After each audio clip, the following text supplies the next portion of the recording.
Namaskar. Welcome to Weekly Global Insights, episode number 307.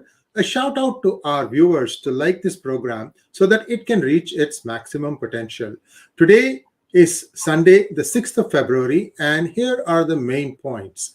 Pentagon says a single bomber carried out the deadly attack on troops in the Kabul airport checkpoint last year in August 2021. The suicide bomber appears to have used alternate route to avoid several checkpoints.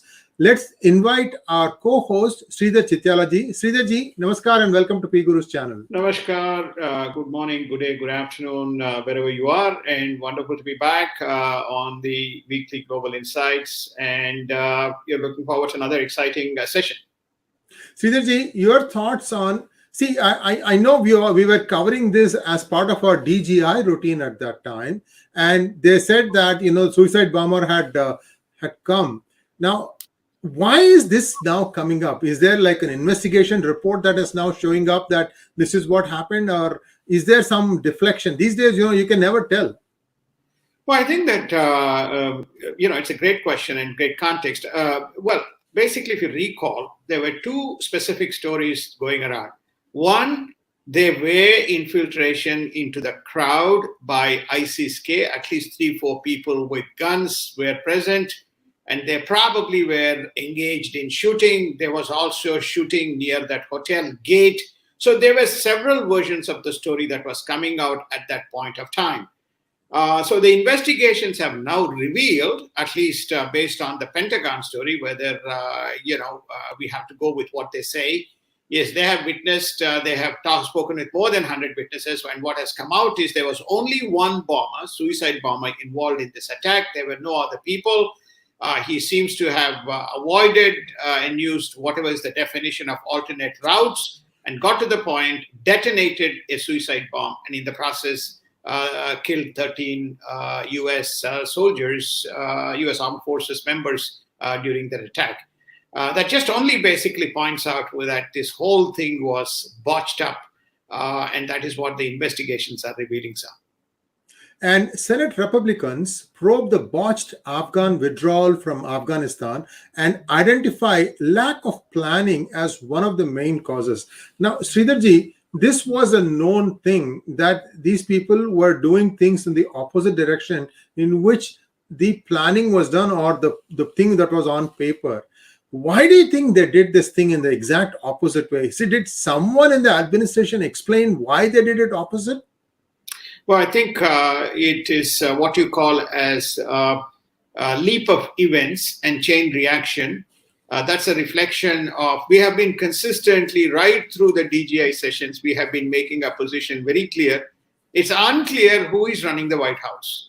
We get three different versions of the story. Even the Afghan story, there were three different versions. So it's very clear that there was no single point of control and there was no single point of decision making. It appears that there was chaos prevalent.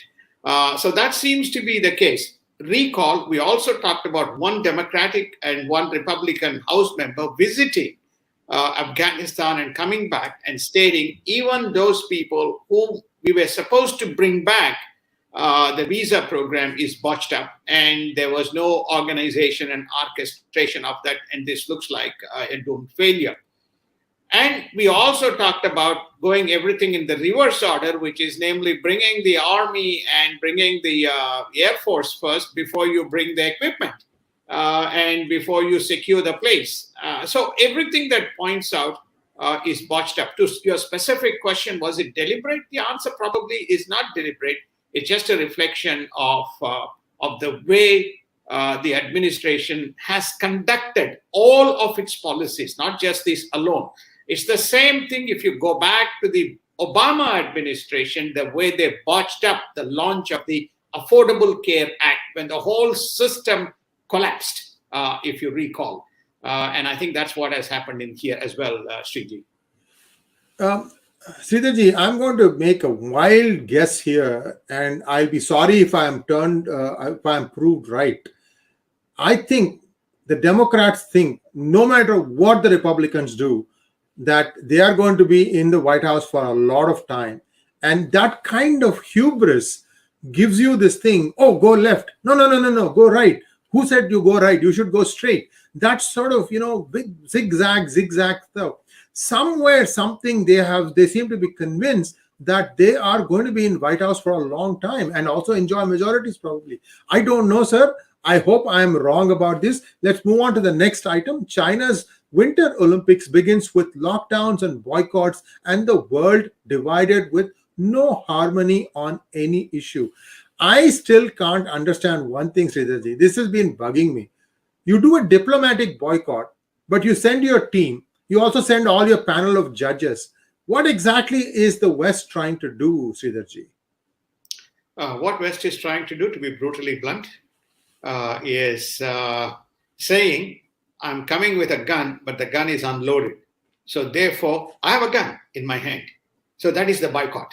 But guess what? I can't do anything because it's not loaded. So I will allow the situation to dictate the way the events unfold is what is going on here.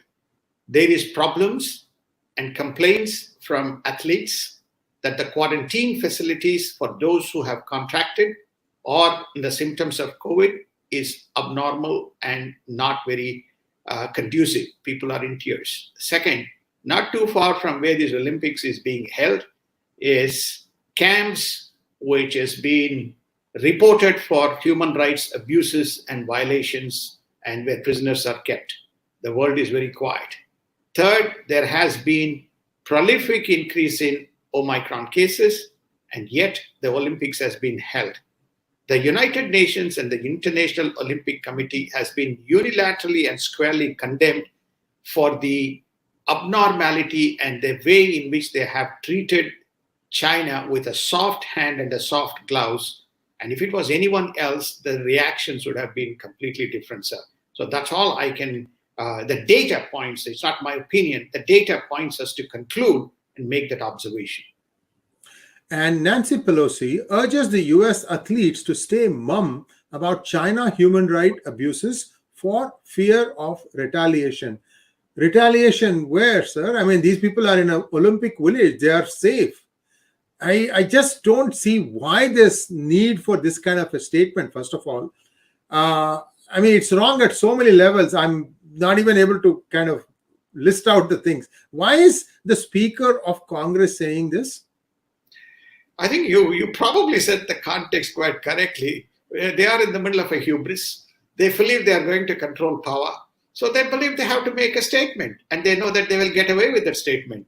Nancy Pelosi's statement, which is effectively, hey, go and attend, participate, but don't do anything because you will be offending China and you will be punishing. So what is she saying? She's saying, hey, I'm supporting you, China. That's why I've sent the athletes. And I'm also sending a signal to my athletes to behave themselves. That's how it sounds in a surreptitious manner, Sree.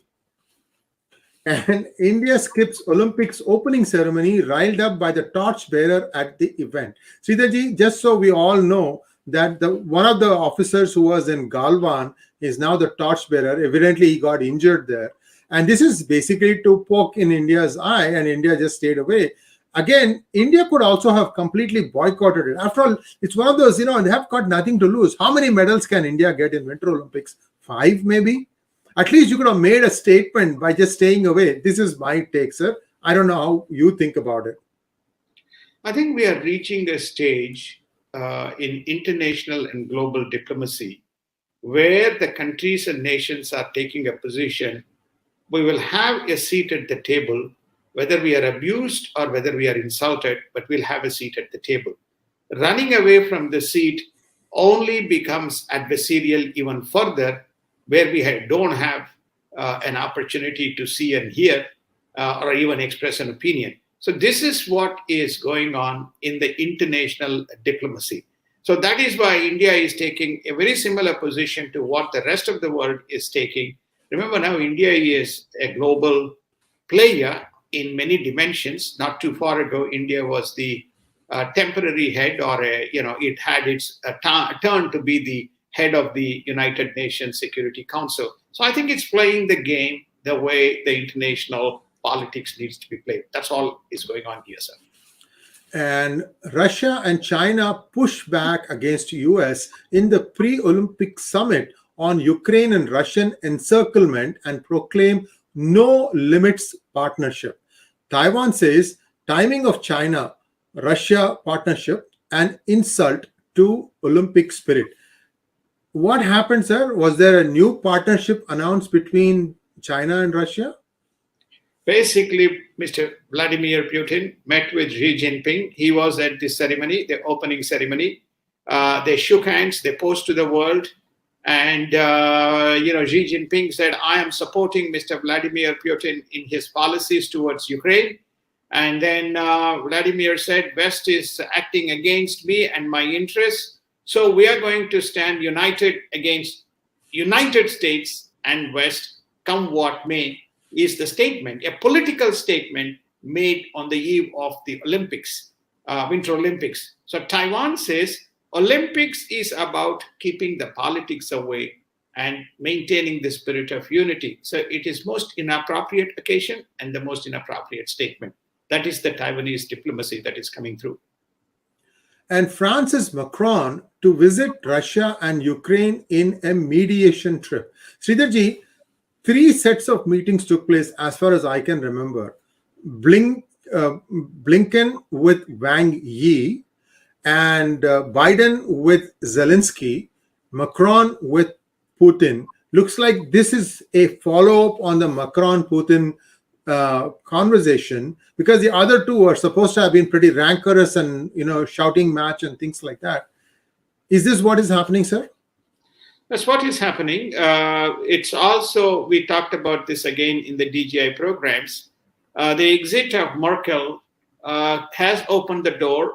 The present head of EU is France. So Macron is now leading, is emerged as the leading European voice post the exit of Britain from the EU. You can also see that Boris Johnson is making his own position. But as far as Macron is concerned, he says diplomacy is the best way to resolve this issue. Let's kind of sit down and talk to Mr. Vladimir Putin.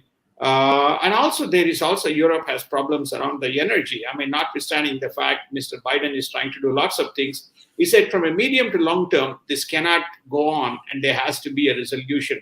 That is what he is trying to do in meeting with Mr. Putin.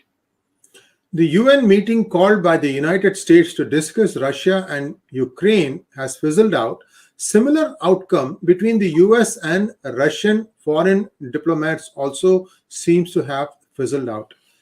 No surprises there, Sridharji. As far as I'm concerned, the way I see it is like you said, today, because it's height of winter and the fact that Germany is sort of torn between, two ways, what does it do?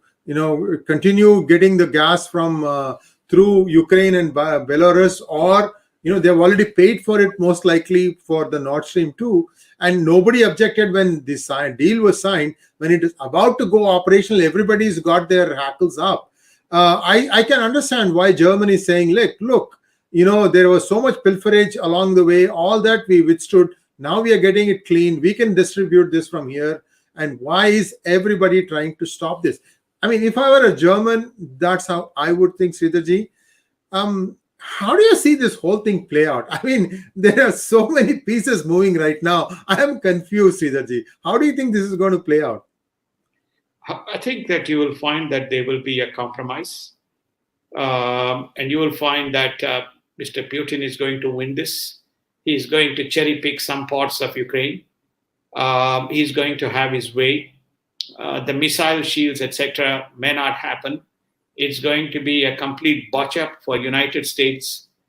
It will not be a botch-up for the West, as they say. The Europeans will win. Just as the ASEAN, tries to negotiate with anybody who is a renegade, somehow Europeans will negotiate with Mr. Putin and come to a resolution and coexist, rather than all this saber rattling that is going on. And the saber rattling is done by the wrong policy makers sitting and making wrong policy decisions out of US administration. This is one more story. Rather than focusing on China, they are focusing on Russia incorrectly. And Sridharji, Putin has really planned this thing well. He has complete budgeting he has done based on a crude price of $45 a barrel. By just amassing troops and doing nothing, just breathing down the neck of Ukraine, he's driving up the price. So every day he's making even more money. I mean, today we are at $90 a barrel. And if he stays for another 3 months, everybody is going to say, oh no, this is now he's coming, and it'll go up even further. And he can just withdraw back, do his deal, whatever, like you said, withdraw back, and he would be sitting on a pile of money, and that will all be within Russia. He doesn't have to do anything outside, none of this thing where, oh, my associate's bank is frozen and so on and so forth. No, I think you are very true, Ji. There are two variables here, Sree. One variable is the oil prices that you alluded to. But there is a substantive strategic agenda, which is the natural gas. We kind of price to things differently, So he wants to be the czar of natural gas.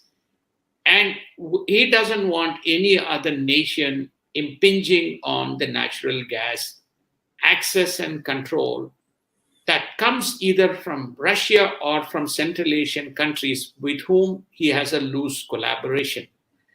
He doesn't want Qatar's gas flowing into Europe, nor he wants the LNG being shipped from United States into Europe. So he wants to have two important goals. He wants no missile shields around him, people snooping around. Second, he wants to control, more importantly, the natural gas distribution, which is what Nord Stream 2 pipe is all about. So that way, he has strategic interests preserved in Europe. And Israel will reportedly block weapons transfers from Baltic countries to Ukraine. Now, this is a little bit confusing again. The Baltic countries are which ones, sir? Lithuania, Estonia, those countries, or? Correct. So here is this is why this is a very important item. Okay. Russia and Israel have an implicit understanding that any Iranian weapons moving into Syria and from Syria into Lebanon, Israel will have the right to act and Russia will support. So Russia is supporting the strategic interests of Israel whenever there is arms movement by the rebels or the proxies of Iran moving that stuff either into Syria or into Lebanon. Okay, so he has that. Now, Israel is also a strategic partner of Russia. Israel also supplies the tank-breaking spike bombs to Latvia, Lithuania, Estonia, and to Ukraine. All the three defense ministers have had soft and secret meetings with the Minister of Defense or Ministry of Defense of Israel. They all have said we're not going to do anything that is antagonistic and to the strategic interests of Israel. So therefore, when the three defense ministers were contacted and when the Israeli Defense Ministry was contacted, they made no comments and statements about this, except that the reports have come out. Such an event has happened, and Israel will block the movement of any weapon that carries an Israeli German name, which is the spike weapons. So you can see once again the intricate and complicated geopolitical things and how the Biden administration has not thought about this.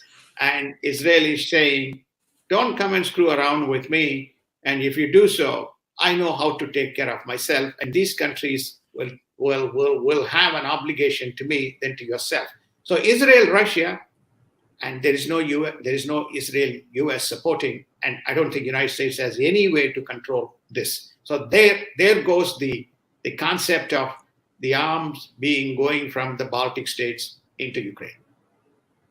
And the ISIS leader detonated himself as US special forces approached his compound in northern Syria, as per the US briefing. Sridharji, This is again one of those things where when everything seems to be bad news, suddenly they were trying to put a spin and say, but we got this guy. How important was this person? And the way ISIS or Al-Qaeda have been structured, they all operate in silos with some specific objectives in mind. And I don't think there's any central leadership which is putting down the commands or something like that. From just looking at it for the last 15, 20 years, what was the importance of this person, Sridharji? I think you have hit the nail on the head. You have basically revealed the truth. There is nothing substantive. We have botched policies, on China. We have botched policies on Russia. We are not going anywhere with Ukraine. So suddenly Biden has to be, Machao has to be shown of Biden. So they basically say, hey, we'll go. And nobody bought into this specific news. The important thing to point out here is this fellow, there's a lot of things, there was a helicopter hovering around. There was some firing that happened, etc. The truth has come out. That is why the news has fizzled out. The fellow detonated a suicide bomb. He, his wife, and his child, and probably other adjacent people died, unlike the al-Baghdadi incident, which was an attack and capture and detonation of that whole area. So this is another spin which went out of control and fizzled out, and the media did not buy. And because it's a left media, they haven't played this story out. It's also probable that just as if you recall, there was this story around a drone attack on this apparently the target in Afghanistan that turned out to be civilians. So fortunately, in this instant, the ISIS leader committed a favor to Mr. Biden by detonating himself. Otherwise, this would have been another what you call as the media disaster or a PR disaster for Mr. Biden. So I think what you are saying is very true, which is we are seeing deflective tactics on various failed policies, and when it will all come to roost, only time will tell, but we really have a problem. And Abu Ibrahim al-Hashimi al-Qureshi was behind a recent brazen attack on a Kurdish-run prison in Syria holding Islamic State fighters, also responsible for genocide against the Yazidis in 2014. So on the one side, US makes big claims, tall claims that they have taken number 2 of ISIS and so on. On the other side, people who have committed genocide in 2014, that was, in my opinion, perhaps one of the worst in this century. And we're only 20 years into this century. And this guy is still roaming about. Why isn't he on the list for US, sir? No, I think that this is the guy who committed suicide. So that's I see. Okay. Got it. Now, the question that you're raising is still relevant, sir, which is namely, was he the guy who actually did all this, or they're just simply pinning this to give some strategic importance? We don't know the truth. Okay, there's a media spin that is being put. That's why I don't have any trust in these spins that comes out of the U.S. Defense Department or U.S. Defense Forces or the Department of Defense media releases, because you can see inconsistencies in terms of their media releases. Whether really was he the guy who committed this, prison breaks, and was he the guy who was responsible for the recent attack? Was he the guy who is responsible for what you call as the Yazidi disaster and violations of human rights, etc.? We don't know. And this was, remember, the same guy al-Baghdadi was blamed. And when al-Baghdadi was taken out, and he controlled access from Mosul to the Syrian border. So he was attributed. Now the Democrats are attributing, or the Ministry of Defense or the Defense Department of Defense is attributing to this. We don't know the truth. That's the message. This is probably will peter out, and it's just a public, rather than a public relations disaster. I think this is a story where they built some structure around it. Just like the Afghan story around the suicide bomber, this also is another case of a suicide situation that resulted. And whether the US forces happen to be around that area, we don't know.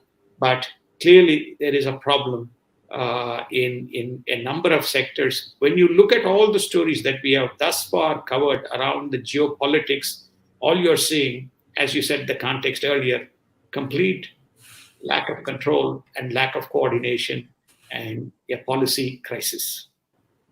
According to many experts, Iran has established close ties with Iraqi militias and has used them no less than 5 times to attack Israel, Saudi Arabia, and the United Arab Emirates. So this is again one of those things, like Pakistan is known for that. They started breeding all these terrorist groups, Lashkar-e-Taiba, Jaish-e-Mohammed, this, that, and so on and so forth, and use them to attack India for plausible deniability. Looks like Iraq has done the same. Iran is doing the same things, Sridharji. Yes, we covered in Daily Global Insights. We said that 3I or III will become a strategic inflection point. We are beginning to see it. Remember, soon on the heels of the Afghan withdrawal, where did they withdraw? December 31st, all the troops were withdrawn from Iraq and parts of northern Syria. So guess what happens? It's an open slather for Iranian rebels launching attacks. In my kind of travels and, visits and to the places, I've never seen an attack coming into Abu Dhabi and Dubai from the rebels across Yemen. Now we are beginning to see that. So it's not just Iraq, it is stepping close into the borders of the UAE. Yes, there has been attacks because of the proximity of Yemen to Saudi Arabia. So there has been attack by the Houthis into Saudi Arabia, but we have come close. Where is the US forces? There's no US forces. Where is the US shield? There's no US shield.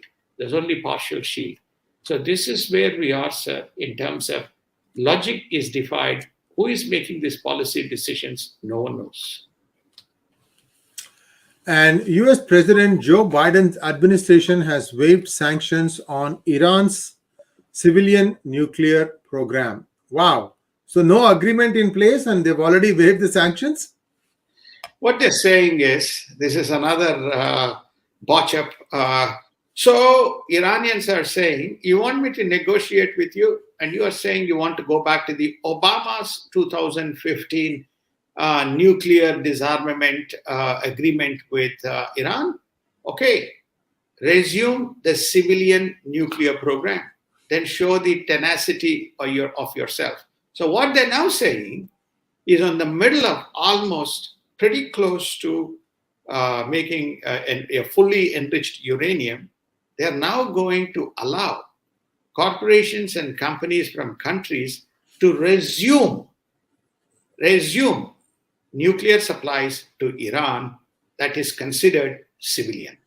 And Iranians are saying, if you don't do that, we will not be coming and negotiating with you. So it's obviously there is a pro-Iranian group which was responsible in 2015 for that agreement, which is pushing this policy. I don't know whether this is another disaster which is looming in the horizon, Sree. New US ambassador to Japan tells Kishida that he plans to visit Hiroshima to highlight both nations' nuclear-free world. Blinken's Asia visit this week to attend Foreign Ministers' Quad meeting will also include meeting with other leaders to stress Indo-Pacific ties despite the Ukrainian crisis. Blinken to also visit Australia, Fiji, and Hawaii. Sridharji, Quad meetings of foreign ministers is all fine.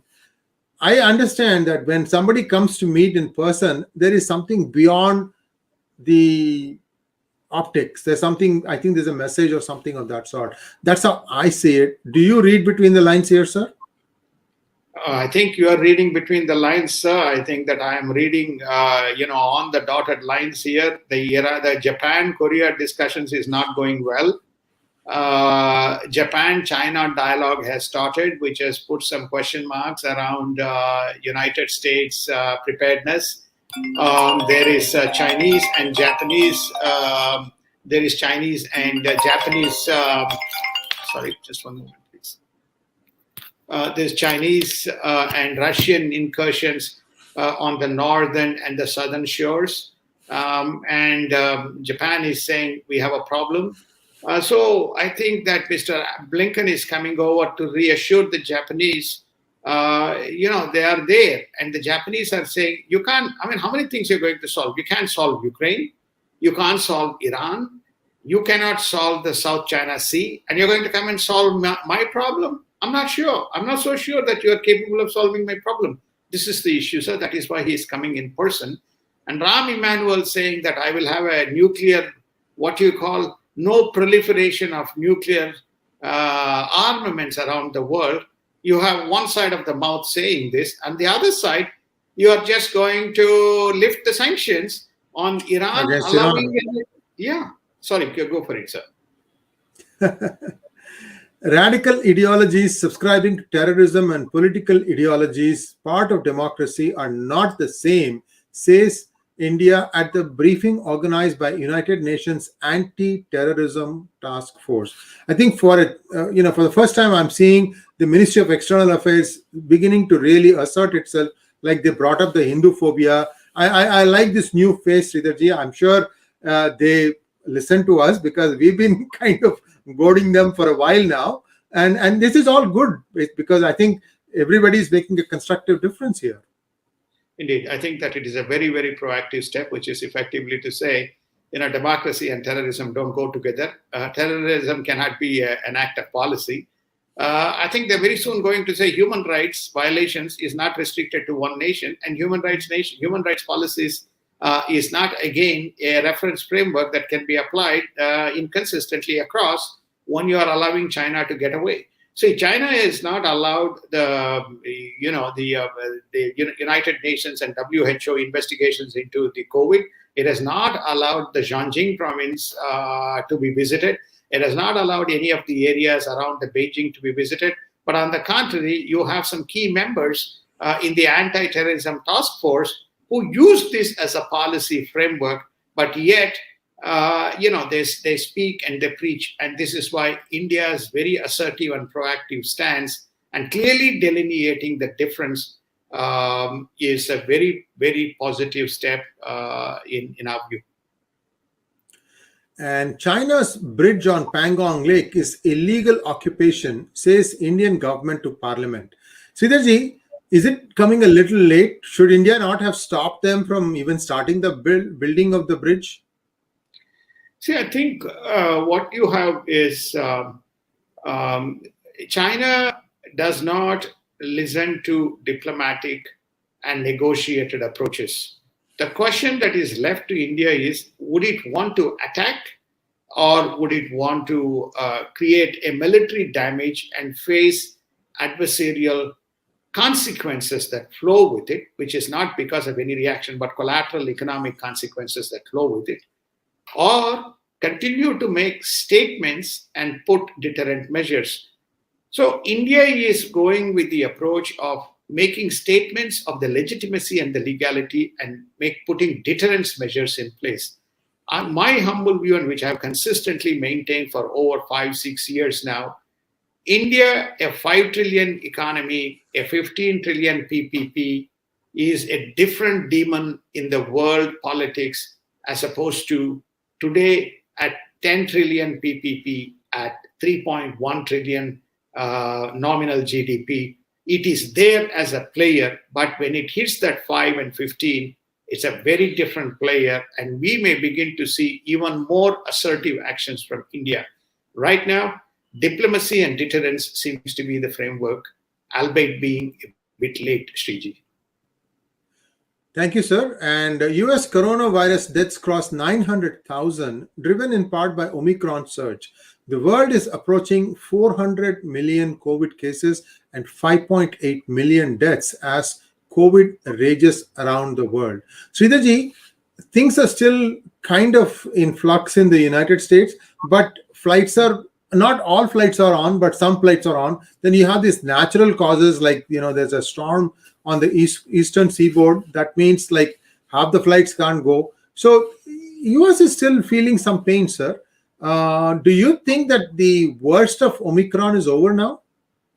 28 million active cases, 28 million plus active cases in the United States. Out of the 75 million active cases around the world, United States is 28 million. You all can do the arithmetic and calculate the percentages. No disaster in the world has reached this magnitude ever. 400 million people affected, close to 6 million or 5.8 million deaths, and 74 million still active cases, puts this into a proportion of a magnitude.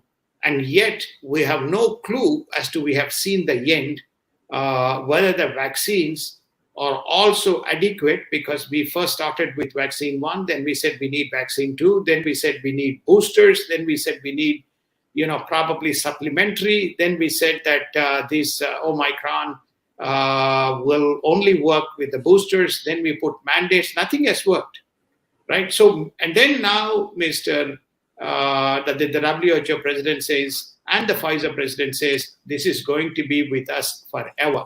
So to answer your question, it is going to be endemic, and we will soon call it from pandemic to endemic. And then we say this is going to sit with us, and we'll deal with the situation as the case may be. And this then goes back and justifies, why did you put mandates? Why did you put restrictions? We would have dealt with it as normal. And if we suffer, we suffer. And if we don't vaccinate, we suffer.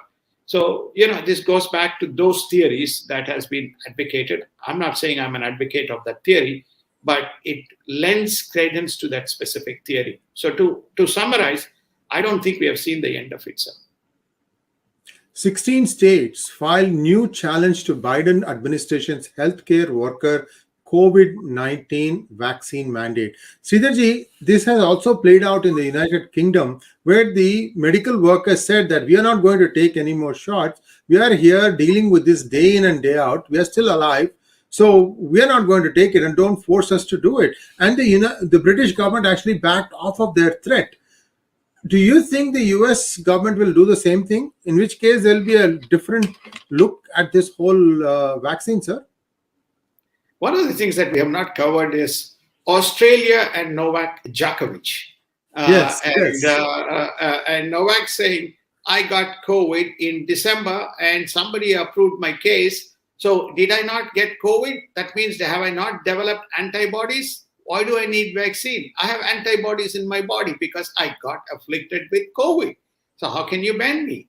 So now the healthcare workers, I got COVID. I was in hospital for 4 days. Some of the people, nurses who, looked after or who were there with limited, because it's COVID, I got into the first waves.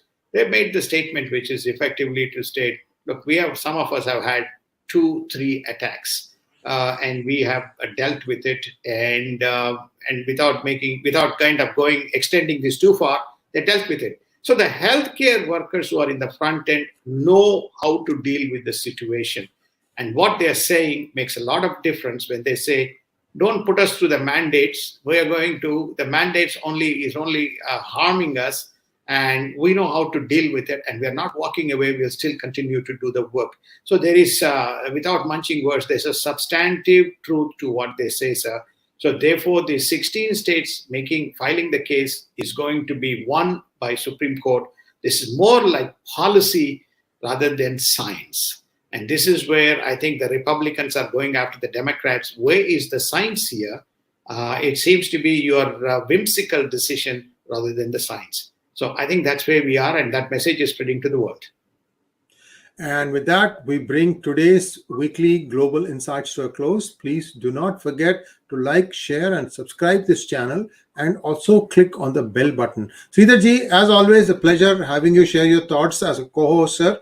And we will be back. And by the way, we put out the first Tamil version of Weekly Global Insights today, and we will be putting out this one in just a couple of days' time. So we look forward to your feedback. Do watch it. Even if you watch the English version, do watch the Tamil to tell us where we can improve. We are certainly trying hard. It is work in progress, but our goal is to give real news to people who really need it. Thank you very much, Sridharji. Namaskar. Namaskar. Thank you. Have a wonderful evening, wonderful day, and very glad to be here. We'll see you all next Sunday.